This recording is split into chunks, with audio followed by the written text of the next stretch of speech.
Hello, I'm Chef Sawsan Galal from the Ambrosia Inn in Beckley, West Virginia.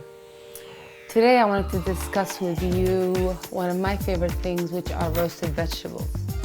Roasted vegetables are a great side dish, and the technique is very simple. There are great stocks on the market, and they're a great aid for chefs and home cooks, but there's nothing better than making your own. That way you can flavor it yourself. So today we're going to roast an eggplant, parsnip, one of my favorite vegetables, onions, celery, carrots, potatoes, yellow squash, and pepper. It seems like a lot, but it will make a nice medley of vegetables. While I'm cutting these, I'm going to save my peelings and remnants from the vegetables. I always have a bag in my freezer, and I put the trimmings in here, peelings, things that I want to flavor my stock. And when the bag is full, I'll make a pot of stock. So I just wanted to show you my personal technique for making a stock. In this already, I have some butternut squash peelings and some celery. This is a great thing too for those vegetables that you find in the back of your vegetable drawer that everybody has and you forget about them. You can use it in that. So let's start with the eggplant. If you've never used eggplant before, it's a great vegetable, but it really has no taste. So we have to be able to give it the flavor it needs by either frying or baking or roasting. The peelings are not that appetizing in the vegetable stock because they tend to turn it a little purple. So we're just going to peel and dice it for our roast.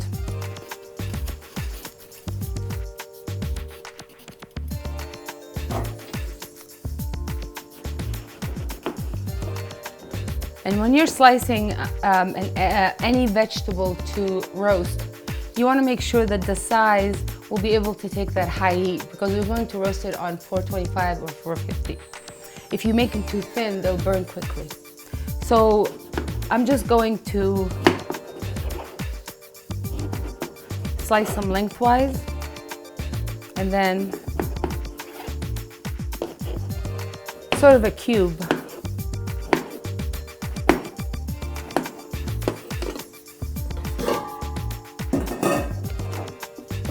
And have them waiting here for me.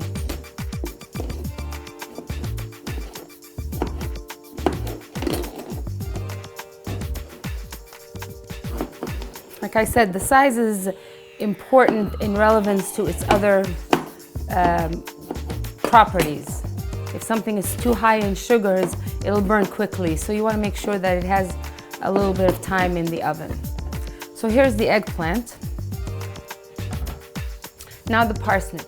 Parsnip peelings can be put in a vegetable stock, so I'm going to put them in my bag right here. So first I will trim. Now all these vegetables of course have been washed because if you're going to use them in stock, you want to make sure they're washed. So I'm going to trim the tops.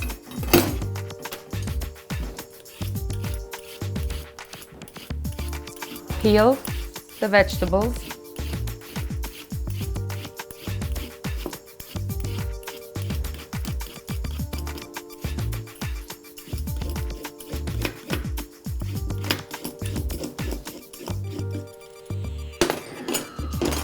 And then save my peelings in the bag.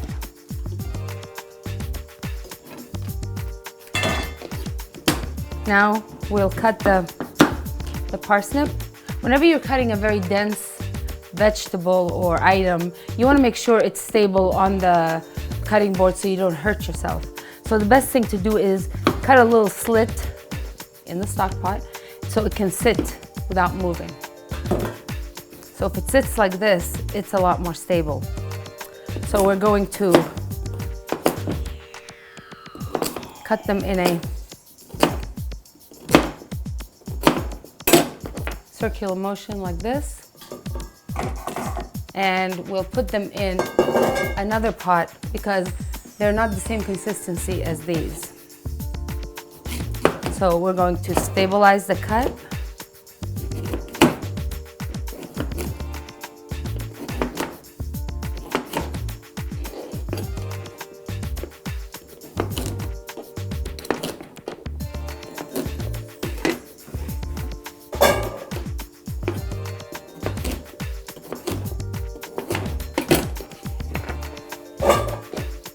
and here we have that.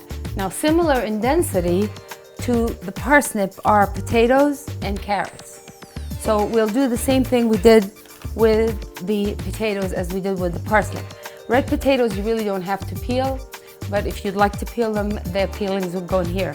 Potatoes give stock a nice consistency and a little thickness. So we're not going to peel these.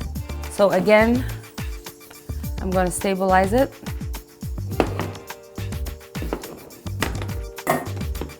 And this is a beautiful red golden, which has a very sweet, buttery taste.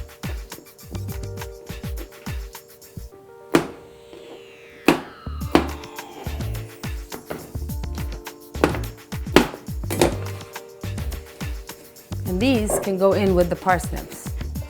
I'll just do one more potato.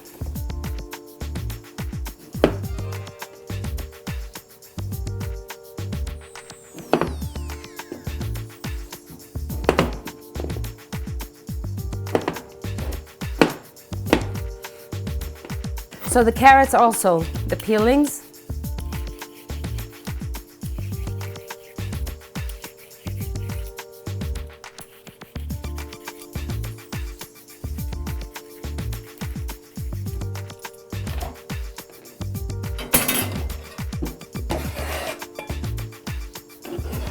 Will go in the bag. The trim.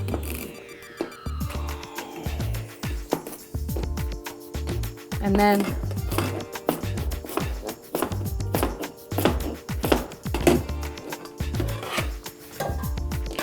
we'll slice the carrots for roasting. It gets to this point and it's a little bit thicker at the top, so we're going to stabilize it in the pot and then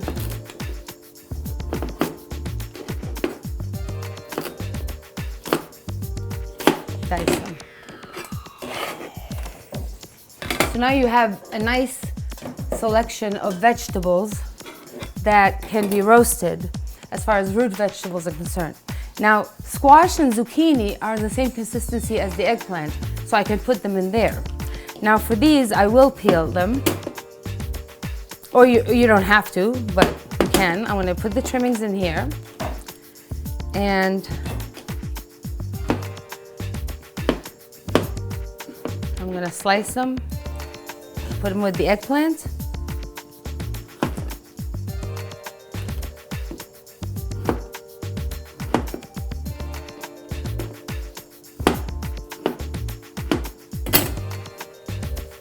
And that's the zucchini, okay?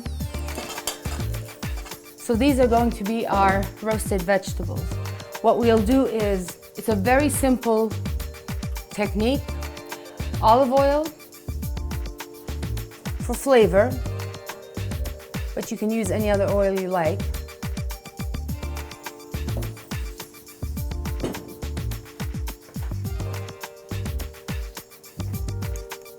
Salt.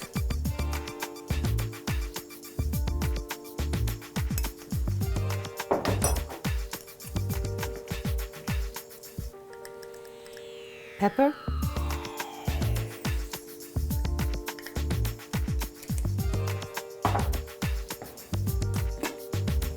And you toss.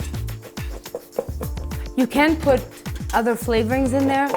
You can put whole herbs. You can put garlic powder, because garlic roasted will burn and it will not taste good. So you can put garlic powder in there, or a roasted garlic that's already been roasted, a paste. So these will go on a cookie sheet or a pan, and I'll put it in the oven. Because it is different densities, I'd like to put them on 2 separate sheets. That way, they'll cook evenly.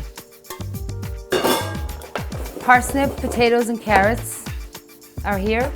Eggplant and zucchini are here. They'll be roasting for about 15 minutes or so until you get that caramelization that you like. Meanwhile, I wanted to discuss the stock. So my trimmings are here, and my herbs or seasoning It's totally random. It's whatever you like it to be. I like to also keep the stalks from cilantro or parsley. They make a great addition to the pot. So when I trim them, I wash them and put them in there. When I cut an onion, the peelings of the onion give a nice color to the stock. And as you know, before food coloring and all these nice egg coloring, we used to color our eggs for Easter with onion skins, beets, turmeric, all those natural colors. So it'll give a nice color to this, and it would be just, again, you trim your onion and you keep the peelings. The celery stalks that have the fringes on them are also a great addition to the stock pot. I also have some rosemary here, which will be nice, or thyme. Now for my spices that I like to add are, I like to add a cinnamon stick, bay leaf, peppercorns, and whole allspice. You can also add ginger or fennel seeds. It depends on what you like. The rule that I use for making what vegetables go in here are the tastes that go together. For example, all these things will give a nice stock, but if I were to introduce broccoli or cabbage or cauliflower, all I'm going to taste is broccoli, cabbage, or cauliflower. So you want to make sure that you get the flavors of all the vegetables, unless you're going to use it for something that has all those ingredients in it. But I don't want one flavor to overpower the other. When my bag is full in the freezer, I take it out, frozen, and that's fine, and I put all the trimmings in here. My spices go in here. There's a stick of cinnamon, my pieces of bay, some peppercorns, allspice,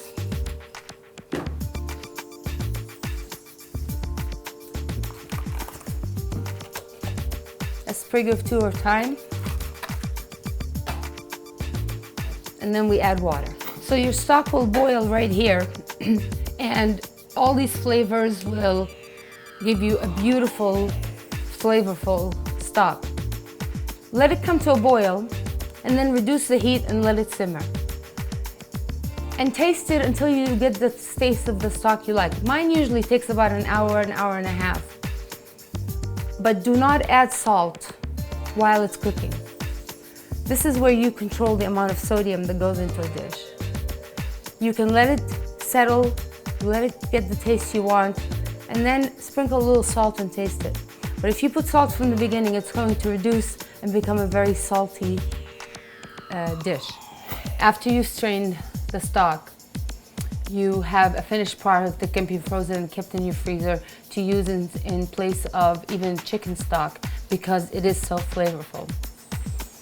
The remnants of even the stock can be used by my friends who are gardeners, tell me, for compost. So now I've reused it twice, which is a great recycling tip and a hint for using remnants for stock, draining them, and then using them for your compost for gardening. So now we have the prepared stock right here, and it's beautiful. This one had in it potatoes and green vegetables, so it's a little lighter, but it has a nice body to it. It can even be used like this as just a broth. But I'm going to make a vegetable stock out of it. So I have some carrots and celery, corn,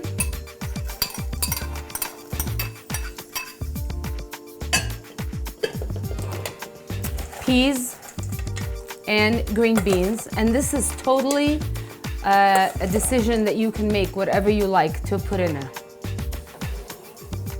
And some of the yellow squash that we had.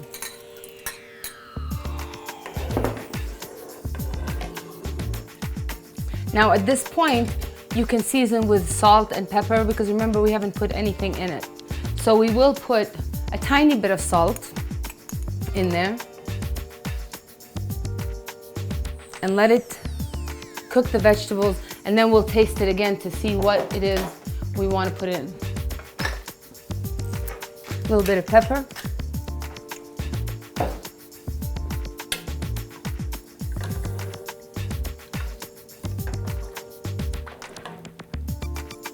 I had some already made pesto in the freezer, but you can buy some prepared pesto if you like. And at the end, you put it in it.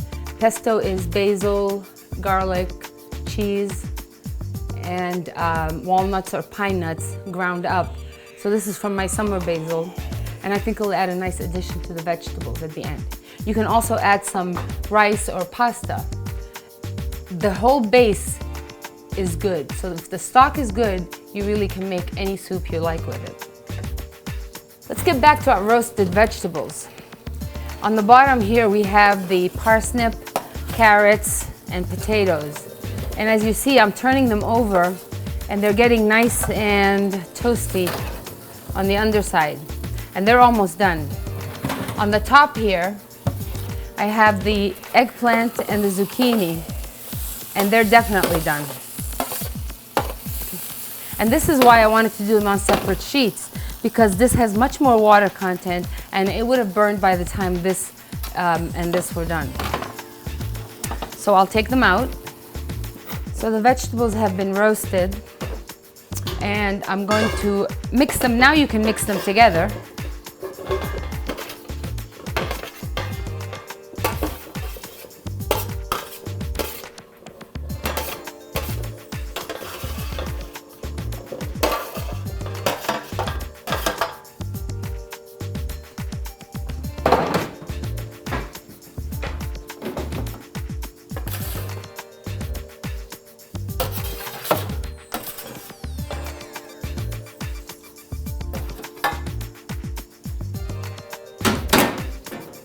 And you can decide what you'd like to do with this beautiful mix. Roasted vegetables can be served as a side dish. They can be put in the refrigerator and add them to any salad during the week. They can be put on a flat bread and made like a pizza. They can be a filler for use stuffing in a bird, like a turkey or a chicken, or just eat them out of the bowl. That's fine too. So what I'm going to do is just toss them together and taste to make sure that the salt and the pepper I had added were enough. Very good and hot. And this is the parsnip that we had. It's very delicious. Parsnip has a sweet taste to it. So these can be served as a side dish right now. To add a little bit of extra flavor to it, some raw olive oil will be put on top. Little addition, and it'll give it a little glisten.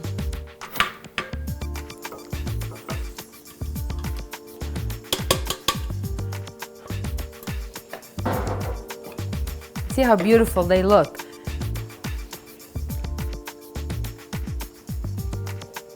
You can garnish with a little bit of herb. This is some cilantro.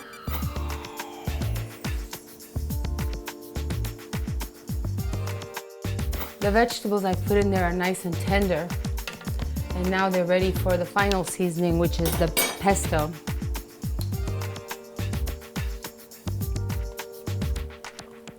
This just goes to show you how versatile the soup is. You can really do whatever you like with it. Put pesto in there, just some herbs, rice.